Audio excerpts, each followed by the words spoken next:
구약성경 1301쪽입니다. 나훔서 3장 12절부터 19절까지 찾으셨으면 저와 한 절씩 교독하도록 하시겠습니다. 내 모든 산성은 무화과 나무의 처음 익은 열매가 흔들기만 하면 먹는 자의 입에 떨어짐과 같으리라.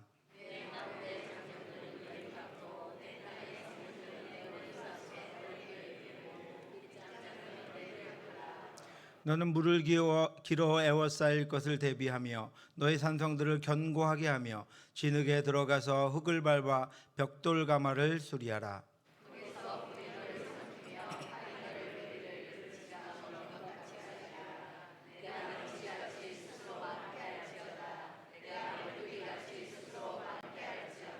내가 내 상인을 하늘의 별보다 많게 하였으나 너치가 날개를 펴서 날아감과 같고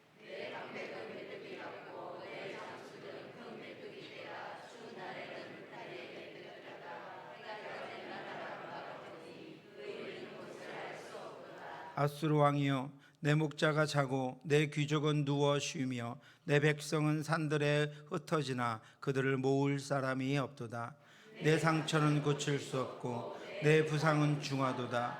내 소식을 듣는 자가 다 너를 보고 손뼉을 치나니 이는 그들이 항상 내게 행패를 당하였음이라 아니더냐 하시더니라. 아멘. 유재필 목사님의 뿌리 깊은 신앙이라고 하는 책에 있는 글입니다. 뉴욕 매치의 투수이자 몬트리올 엑스포스의 구원투수로 명성을 날린 팀 버크는 한창 잘 나가던 1991년에 돌연 야구계를 떠났습니다. 그가 받은 연봉은 200만 달러, 한국 돈으로 그 당시에 30억 원 정도였습니다. 그런데 그가 은퇴한 이유는 놀랍게도 자신이 입양한 아이들을 돌보기 위해서였습니다. 더 놀라운 것은 입양한 아이들 모두가 장애가 있었다는 것입니다. 큰딸 스테파니는 한국에서 조산아로 태어나서 심장에 구멍이 뚫려 부모에게 버림받았습니다. 둘째 라이라는 과테말라에서 온 남자아이인데 갑상선과 정신에 문제가 있었습니다. 셋째 니콜은 스테파니처럼 한국에서 태어날 때부터 오른손이 없고 심장에 문제가 있으며 간질로 하루에도 수십 번 발작을 했습니다. 넷째 웨이는 베트남 남자아이로 내 반죽을 앓고 길거리에 버려졌었습니다. 1991년 버크는 뉴욕 매치로 이적되어서 뉴욕으로 떠나야 하는데 그때 마침 셋째 니콜의 심장 수술이 있었습니다. 수술을 받은 지 1시간도 못 되어 니콜이 사경을 헤매게 되었고 버크는 안절부절하지 못하는 아내를 남겨두고 혼자 떠나갈 수가 없었습니다. 그때 그는 은퇴를 결심했습니다. 내가 없어도 야구는 잘 될 것이다. 그러나 내 아이들은 아버지가 필요하다. 그들을 돌봐줄 사람은 나밖에 없다. 그의 곁에 있던 아내도 한마디 했습니다. 우리 아이들은 세상이 원치 않는 아이들일 거예요.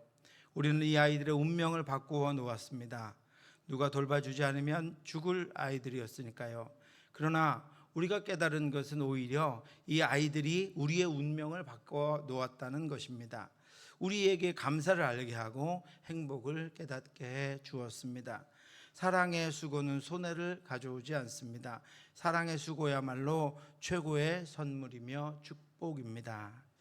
사랑하는 성도 여러분, 오늘도 이 무더운 여름에 다음 세대를 위해 사랑의 수고를 아끼지 않는 우리 선생님들과 우리 자녀들과 다음 세대와 성도들을 위해 아끼지 않고 사랑의 수고를 하는, 그리고 우리를 위해 목숨을 주신, 생명을 주신, 수고를 하신 예수 그리스도만을 섬기며 하나님의 은혜와 하나님의 충만하신 성령의 능력으로 살아가는 저와 여러분들 되시기를 주님의 이름으로 축원합니다. 세상의 사람들은 영원히 무너지지 않을 것 같은 성을 쌓으며 이 땅을 살아갑니다. 고대 아수르의 수도 니느웨는 당시의 최고의 군사력과 경제력을 자랑하던 난공불락의 요새였습니다. 그러나 나훔 선지자는 그 화려한 도성을 향해서 화 있을진저 피의 성이여 라고 외칩니다. 1절을 보시면 화 있을진저 피의 성이여, 그 안에는 거짓이 가득하고 포악이 가득하며 탈취가 떠나지 아니하는도다. 그곳 사람들은 겉으로 보기에는 찬란한 성공을 한 것처럼 보였으나 그 내면은 거짓과 포악으로 가득한 허무한 인생을 살아가고 있었기 때문입니다. 오늘 우리는 이 니느웨가 멸망한 원인을 살펴보면서 하나님 없는 인생이 얼마나 허무한 결과를 초래하는지, 그리고 우리가 붙잡아야 될 참된 인생의 결과는 무엇인지를 함께 말씀을 나누어 보려고 합니다. 니느웨가 멸망했던 첫 번째 이유는 그들의 삶이 철저히 죄악 위에 세워져 있었기 때문입니다. 나훔 선지자는 니느웨를 피의 성이라고 부릅니다. 그리고 그 안에 죄악들이 소리를 지르며 시끄럽고 소란하게 서로를 파괴하고 무너뜨리며 살아가는 모습을 2절과 3절에서 이렇게 묘사했습니다. 휙휙하는 채찍 소리, 윙윙하는 병거 바퀴 소리, 뛰는 말, 달리는 병거, 충돌하는 기병, 번쩍이는 칼, 번개 같은 창, 죽임당한 자의 때, 죽음의 큰 무더기, 무수한 시체여 사람이 그 시체에 걸려 넘어지니. 니느웨의 모습이 그 견고해 보이는, 사람들마다 춤을 추며 안전해 보이는, 마치 행복한 것처럼 웃음을 짓고 술을 마시며 흥겨워 보이는 그들의 모습이 바로 이와 같다라고 말하고 있는 것입니다. 이는 그들이 끊임없이 전쟁과 사륙을 통해서 그 도시를 형성했기 때문입니다. 그들이 다른 것들을 파괴하며 또 그 안에서도 서로 경쟁하고 서로를 파괴하고 빼앗으며 그 도시가 세워져 가고 있었기 때문입니다. 니느웨 안에는 거짓이 가득하고 포악이 그치지 않았으며 탈취가 떠나지 않았습니다. 또한 그들은 다른 나라를 정복하고 그 나라들의 소유를 강제로 빼앗는 약육강식의 논리로 땅을 살아갔습니다. 그리고 그것뿐 아니라 니느웨는 단순히 군사력만 휘두른 것이 아니라 4절의 말씀처럼 마술에 능숙한 미모의 음녀처럼 여러 나라를 미혹했습니다. 이는 마술에 능한 미모의 음녀가 많은 음행을 함이라. 그가 그의 음행으로 여러 나라를 미혹하고 그의 마술로 여러 족속을 미혹하였느니라. 자신의 힘을 가지고, 자신들의 군사력을 가지고 약하고 또 연약해 보이는 나라들을 협박하고 그들을 두렵게 만들어서 그들의 것을 빼앗고 그들의 것들을 탈취하며 스스로 그들이 이 니느웨 아수르라고 하는 나라에 묶여서 살아가도록 그렇게 음흉한 짓들을 행하며 살아가고 있었습니다. 이것이 바로 아수르가 가지고 있었던, 니느웨라고 하는 아수르의 수도가 가지고 있었던 정치적인 간교함과 종교적인 타락과 우상 숭배를 의미합니다. 그들은 번영과 보호를 약속하면서 주변 국가들을 유혹했고 결국 그들을 고통에 빠뜨리고 하나님을 대적하는 길로 인도했습니다. 하나님은 이러한 니느웨를 향해서 내가 이제부터 너희들의 적이 되고 내가 너희들을 부끄럽게 하겠다고 말씀하십니다. 너희가 세상의 구경거리가 되게, 그래서 더 이상은 악을 행하지 못하도록 내가 그렇게 하겠다라고 경고하십니다. 보라, 내가 내게 말하노니 만군의 여호와의 말씀에 내 치마를 걷어올려 내 얼굴에 이르게 하고 내 벌거벗은 것을 나라들에게 보이며 내 부끄러운 것을 뭇 민족에게 보일 것이요, 내가 또 가증하고 더러운 것을 내 위에 던져 능욕하여 너를 구경거리가 되게 하리니. 스스로는 그 땅에는 더 이상 아수르를 대적할 나라가 없지만 그렇게 악을 행하며 다른 나라들의, 다른 민족들의, 다른 백성들의 피와 그들의 눈물을 빼앗아서 자신들의 번영을 이루고 있는 그 아수르라고 하는 나라에 대하여 하나님이 선전포고하십니다. 이제부터는 내가 너희의 적이 되겠다, 이렇게 말씀하고 있는 것입니다. 아무리 강한 나라라도 만군의 하나님 여호와의 적이 되면 버틸 재간이 없습니다. 성경은 분명하게 이렇게 경고하고 있습니다. 하나님께서 각 사람에게 그 행한 대로 보응하시되 참고 선을 행하여 영광과 존귀와 썩지 아니함을 구하는 자에게는 영생으로 하시고 오직 당을 지어 진리를 따르지 아니하고 불의를 따르는 자에게는 진노와 분노로 하시니라. 아멘. 사랑하는 성도 여러분, 이 땅에 악한 것으로 쌓은 것들을 여러분 부러워하지 말고 지금 하나님의 말씀을 따라 선을 행하며 하나님을 기뻐하고 그 눈물과 그 간구로 자녀들을 키워내며 인생을 살아가며 인내하며 오직 하나님의 인도하심을 따라 바라보는 여러분들에게 영생을 허락하시고 저와 여러분들을 온전한 참 기쁨과 진리 가운데로 인도하겠다고 하나님이 약속하고 계심을 기억하시기 바랍니다. 지금 보이는 니느웨의 번영은 타인들의 눈물과 피 위에 세운 신기루에 불과했습니다. 우리가 오늘 쌓고 있는 인생의 탑은 과연 무엇 위에 세워져 있습니까? 죄와 불의 위에 세워진 성공은 하나님의 심판대 앞에서 한순간에 무너질 허무한 결과뿐임을 우리도 기억해야 합니다.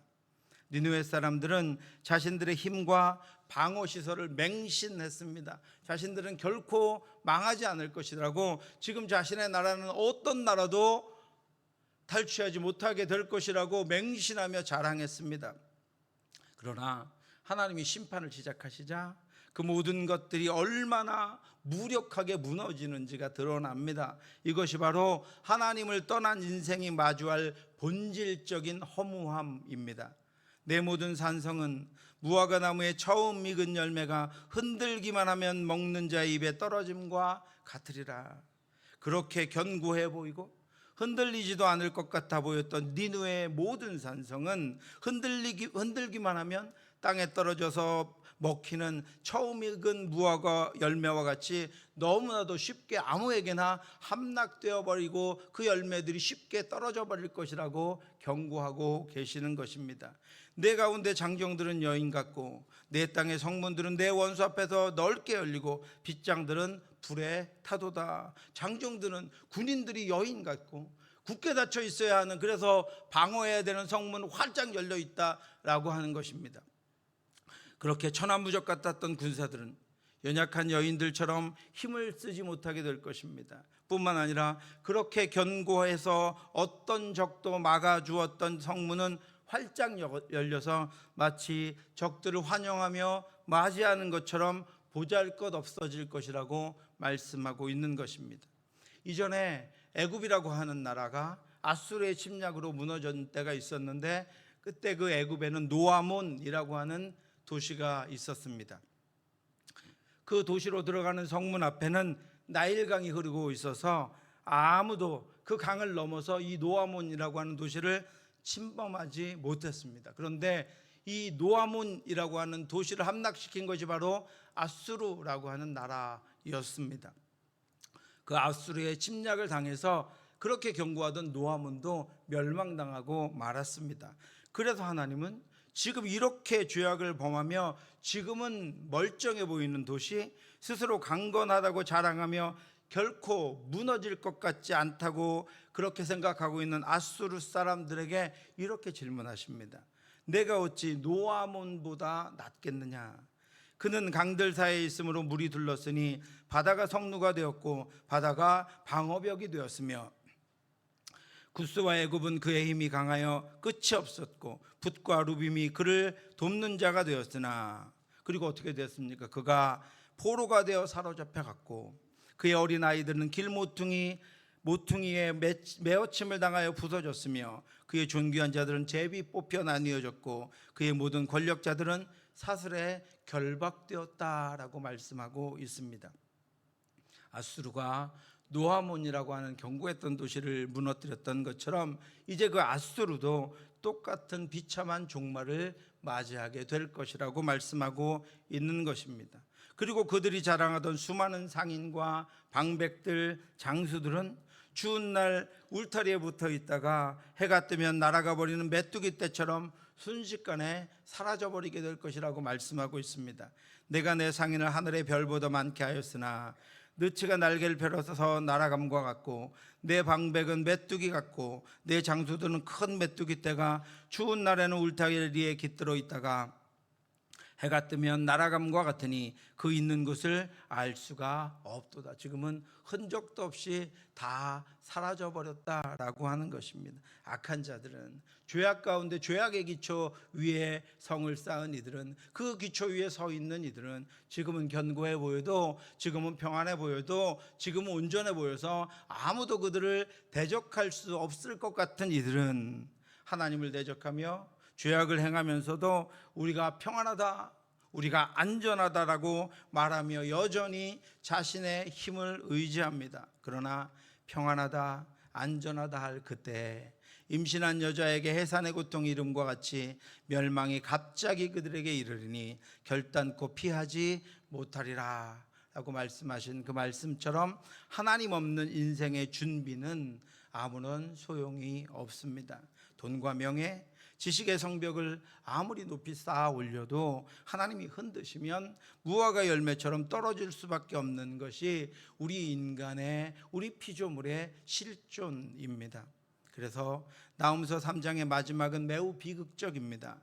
이제 니느웨의 상처는 더 이상 고칠 수 없고 그 부상은 너무나도 중해서 고쳐질 수 없다고 선포하고 계시기 때문입니다. 아수르 왕이여, 내 목자가 자고 내 귀족은 누워 쉬며 내 백성들은 산에 흩어지나 그들을 모을 사람이 없도다. 내 상처는 고칠 수 없고 내 부상은 중하도다. 내 소식을 듣는 자가 다 너를 보고 손뼉을 치나니 이는 그들이 항상 내게 행패를 당하였음이 아니더냐 하시더라. 그리고 그들의 악행 때문에 그들이 망할 때 모든 사람들이 손뼉을 치며 기뻐합니다.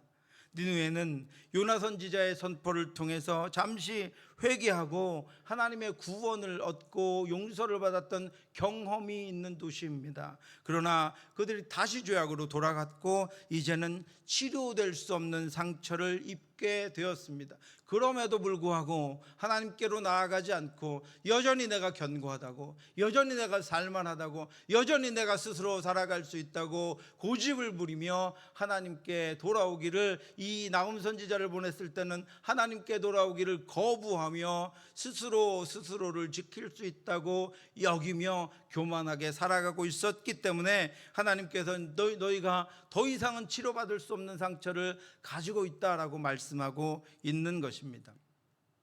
이 상처는 단순히 부상, 육체적인 부상이 아니라 회개의 기회를 영영 잃어버린 영적인 죽음을 의미합니다. 성경은 우리에게 두 갈래 길을 보여줍니다. 가룟 유다는 자신의 잘못을 알았지만 참된 회개에 이르지 못해서 비참한 최후를 맞이했습니다. 이르되 내가 무죄한 피를 팔고 죄를 범하였도다 하니 그들이 이르되 그것이 우리에게 무슨 상관이냐, 내가 당하라 하거늘 유다가 은을 성수에 던져 넣고 물러가서 스스로 목매어 죽은지라. 그러나 하나님께 회개하지 않고 스스로 살아갈 수 없어서 스스로 자결하는 그런 운명에 처하게 되었습니다. 그러나 베드로는 주님을 부인했지만 닭울음 소리에 자신의 죄를 깨닫고 돌이켜서 위대한 사도의 길을 걸었습니다. 이에 베드로가 예수의 말씀에 닭 울기 전에 내가 3번 나를 부인하리라 하심이 생각나서 밖에 나가서 심히 통곡하니라. 니느웨 멸망 소식에 아무도 위로하는 자가 없었던 이유가 무엇입니까? 그들이 하나님을 대적하고 이웃들에게 고통을 주었기 때문입니다. 그들이 여전히 하나님을 대적하며 하나님의 말씀, 그래서 하나님께로 돌아오지 않고 있었기 때문입니다. 하지만 그런 이들의 압제와 고통 속에서도 하나님을 피난처로 삼은 사람들은 진정으로 복된 사람이라고 말씀하고 있습니다. 하나님께 가까이함이 내게 복이라. 내가 주 여호와를 나의 피난처로 삼아 주의 모든 행적을 전파하리이다.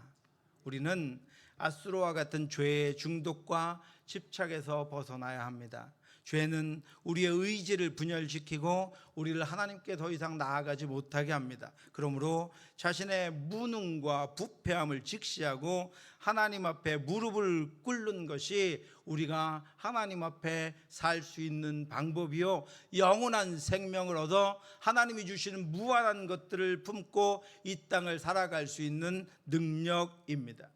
하나님께 가까이함이 내게 복이라 라고 하는 고백이 여러분들의 삶이 되시기를 주님의 이름으로 축원합니다. 끊임없이 한계가 느껴질 때마다 그 한계를 부둥켜 안고 영원하고 무궁하신 능력의 하나님께 나아가 하나님의 능력으로 덧입어서 우리 이제 더 이상 내 힘이 아니라 내가 의지하는 것들이 아니라 하나님의 힘과 하나님의 능력으로 이기며 살아가는 여러분들 되시기를 주님의 이름으로 축원합니다.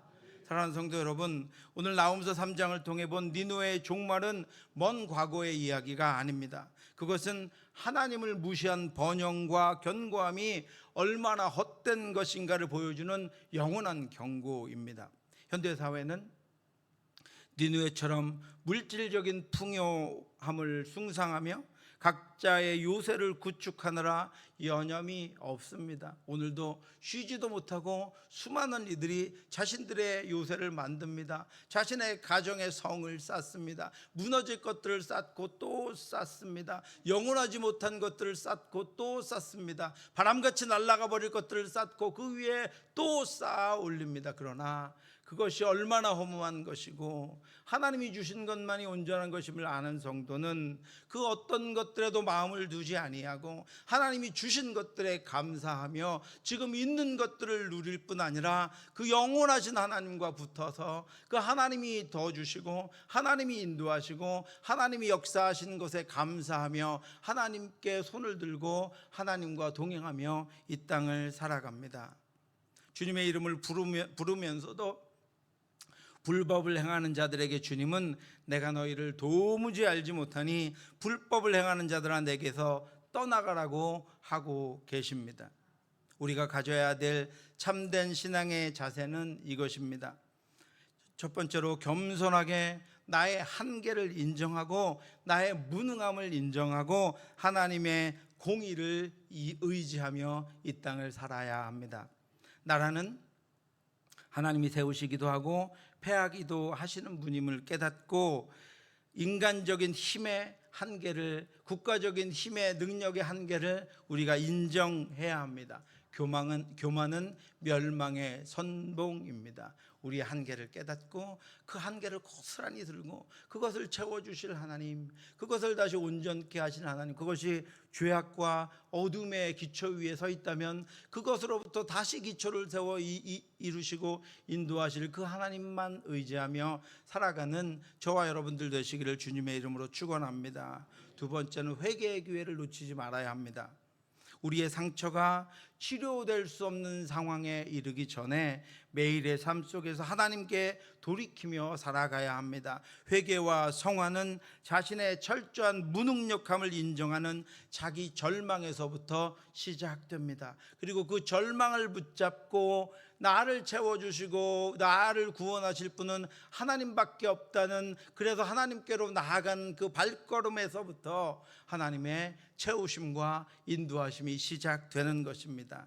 그리고 하나님만을 유일한 피난처로 삼으며 살아가야 합니다. 세상의 산성은 흔들리는 무화과 나무 같지만 하나님의 나라는 영원하며 견고합니다. 눈에 보이는 물질과 권력이 아니라 하나님의 정의와 공의가 실현되는 삶을 우리는 살아가야 합니다. 사랑하는 성도 여러분, 우리의 삶은 황무한 인생입니까? 아니면 참된 인생입니까? 우리의 삶의 기초는 어디에 세워져 있고 우리는 지금 어떤 기초를 쌓아가고 있습니까? 우리가 지금 만족하는 것은 과연 무너져 허물어져 버릴 것들입니까? 아니면 견고하고 영원하며 참된 하나님의 진리입니까? 악인들의 잠시적인 번영을 부러워하지 마시기 바랍니다. 니느웨와 같은 다 무너져버리는 허망한 인생을 살아가는 것이 아니라 날마다 주님을 의지하며 겸손하게 하나님의 나라를 확장하며 하나님의 자녀로 이기며 살아가는 기쁨과 감사와 하늘의 평안으로 살아가는 저와 여러분들 되시기를 주님의 이름으로 축원합니다.